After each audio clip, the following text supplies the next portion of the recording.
మాట్లాడు. హాయ్ చెప్పు అందరికి. హాయ్ తిన్నారా?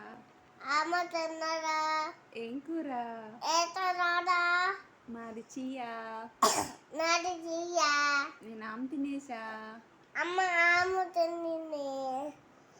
అమ్మో. నా పేరు జస్విత. నీ పేరేంటి చెప్పు. నీ చెల్లి పేరేంటి? జసోని. సాకేత్ అన్నయ్య పేరు? ఒరే. ఒరేనా? అన్నయ్య పేరు? ఒరే కాదు చెప్పు. అన్నయ్య పేరు? అన్నయ్య. పేరేంటి పేరు? అన్నయ్య డాడీ పేరు సాకేత్ అన్నయ్య. డాడీ పేరు? అచ్చట్ వెంకట. అమ్మ పేరు? రాచేల. నీకు అమ్మ ఇష్టమా డాడీ ఇష్టమా? డాడీ ఇష్టం. డాడీ ఇష్టమా? అమ్మొద్దా? వద్దులే, నువ్వు నాకు వద్దులైతే పో.